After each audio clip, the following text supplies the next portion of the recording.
प्रिय विद्यार्थियों, नमस्कार। मैं professor Anuradha Gupta, associate professor in history, LBS government PG college Kotputli.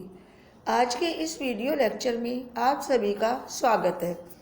आज हम BA पार्ट सेकेंड ईयर के पेपर सेकेंड भारतीय संस्कृति के मूल आधार का अध्ययन करेंगे। आज सर्वप्रथम हम इसके प्रथम अध्याय, जिसका नाम है भारतीय संस्कृति, का अध्ययन करेंगे। भारतीय संस्कृति का क्या अर्थ है, इसका स्वरूप कैसा है, इसका मूलभूत ढांचा कैसा है और इसका निर्माण किन किन चरणों में हुआ, इन सभी का अध्ययन हम क्रमबद्ध तरीके से करेंगे। तो विद्यार्थियों, जैसा कि हमें विदित ही है कि संस्कृति मानव जीवन की अमूल्य निधि होती है।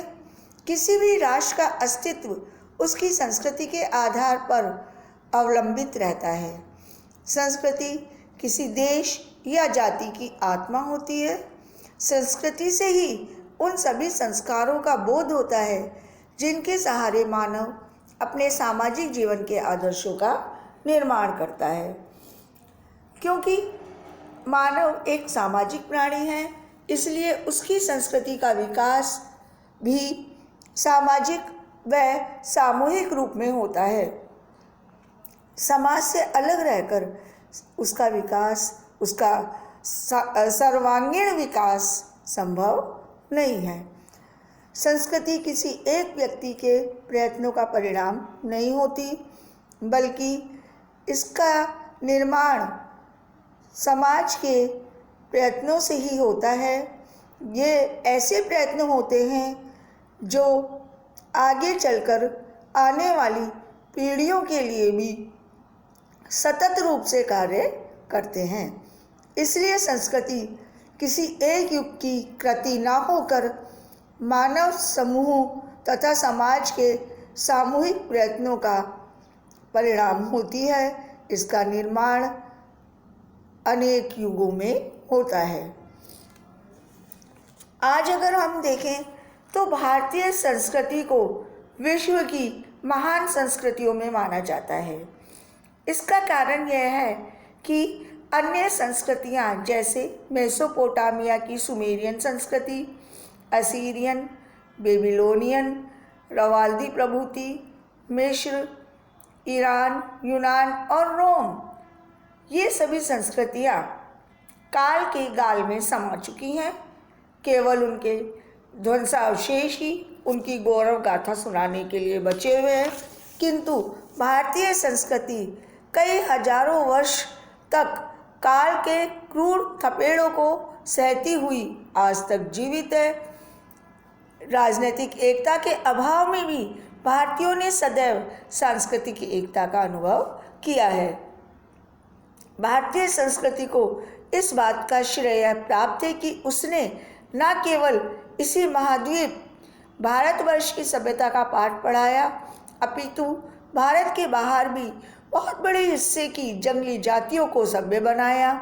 साइबेरिया से सिंहल तक और मेडागास्कर टापू, ईरान, अफगानिस्तान से प्रशांत महासागर के बोर्नियो, बाली के द्वीपों तक के विशाल भूखंड पर भारतीय संस्कृति ने अपना अमिट प्रभाव छोड़ा।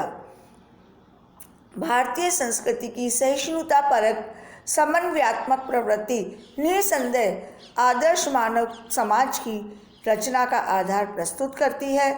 सर्वांगीणता, विशालता, उदारता और सहिष्णुता की दृष्टि से अन्य संस्कृतियाँ उसकी समता नहीं कर सकती। भारतीय राष्ट्रवाद का स्वरूप देश की संस्कृति के आलोक में ही उद्भासित होता है। अतः आज उसी के दिव्य आलोक से भारतीय राष्ट्रीयता अपनी समस्त संस्कृति का शांति, अहिंसा, सहिष्णुता और विश्व बंधुत्व का संदेश परमाणु युद्ध की विभीषिका से त्रस्त मानवता के लिए आज भी आशा संजोए हुए है। भारतीय संस्कृति का अध्ययन और अन्वेषण पिछले 100 वर्षों से अधिक वर्षों से हो रहा है। अनेक सुहृद मनस्वी अंग्रेजों तथा अन्य पश्चिमी विद्वानों ने इसको आरंभ किया। अब हम संस्कृति से क्या अभिप्राय है, इस संस्कृति शब्द का निर्माण कैसे हुआ, इस विषय का अध्ययन करेंगे। तो बच्चों, संस्कृति शब्द संस्कृत के सम उपसर्ग पूर्वक क्रय धातु से निष्पन्न होता है। यह परिष्कृत अथवा परमार्जित करने के भाव का सूचक है। इस प्रकार संस्कृति अथवा संस्कार शब्द भी इसी प्रकार से निष्पन्न हुए हैं। संस्कृत शब्द के समान संस्कृति शब्द में भी परिमार्जन अथवा परिष्कार के अतिरिक्त शिष्टता एवं सौजन्य आदि अर्थों का अंतर्भाव हो जाता है। संस्कृति शब्द मनुष्य की सहज प्रवृत्तियों, नैसर्गिक शक्तियों अथवा उसके परिष्कार का द्योतक है।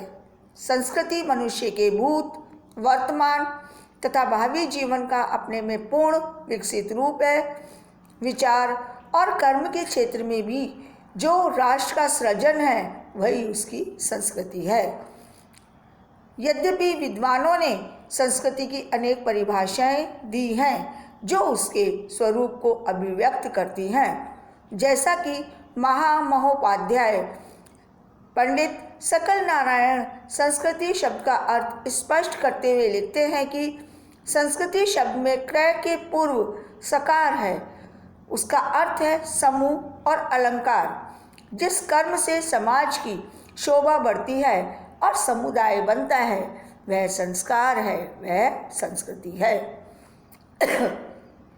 इसी प्रकार से वासुदेव शरण अग्रवाल ने संस्कृति की परिभाषा इस प्रकार से दी है कि वास्तव में संस्कृति वह है जो सूक्ष्म एवं स्थूल मन एवं कर्म, अध्यात्म जीवन एवं प्रत्यक्ष जीवन में कल्याण करती है। प्रोफेसर गोविंद चंद्र पांडे के अनुसार संस्कृति से तात्पर्य है सामाजिक मानस अथवा चेतना से, जिसका इस प्रसंग में स्वयं प्रकाश विजय के अर्थ में नहीं किंतु विचारों, प्रयोजनों और भावनाओं की संगठित समष्टि के अर्थ में ग्रहण करना चाहिए। डॉक्टर सत्यकेतु विद्यालंकार ने संस्कृति शब्द को स्पष्ट करते हुए लिखा है कि मनुष्य अपनी बुद्धि का प्रयोग कर विचार और कर्म के क्षेत्र में जो सृजन करता है उसे संस्कृति कहते हैं। इस प्रकार अलग अलग विद्वानों ने संस्कृति को अपने शब्दों में अलग अलग ढंग से परिभाषित किया है। अगर हम देखें तो संस्कृति की विभिन्न परिभाषाओं से जो निष्कर्ष निकलता है वो ये है कि संस्कृति को किसी समूह या देश के विशेष कलात्मक अथवा बौद्धिक विकास के रूप में ना देखकर उसके सामाजिक, उसके धार्मिक, उसके साहित्यिक और उसके आध्यात्मिक विकास के रूप में देखा जाना चाहिए। संस्कृति के परिणाम स्वरूप ही किसी सभ्यता का विकास होता है और सभ्यता की आत्मा ही उसकी संस्कृति है। इस प्रकार से संस्कृति किसी एक व्यक्ति के प्रयत्न का परिणाम नहीं है, बल्कि समाज के अनगिनत व्यक्तियों के सामूहिक प्रयत्न का परिणाम होती है, और यह प्रयत्न भी ऐसा जिसे एक के बाद एक आने वाली मनुष्य की विभिन्न संततियाँ निरंतर करती रहती हैं। तो विद्यार्थियों, इससे अगले लेक्चर में हम अध्ययन करेंगे कि संस्कृति का उद्भव कैसे हुआ, इसका निर्माण कैसे हुआ। धन्यवाद।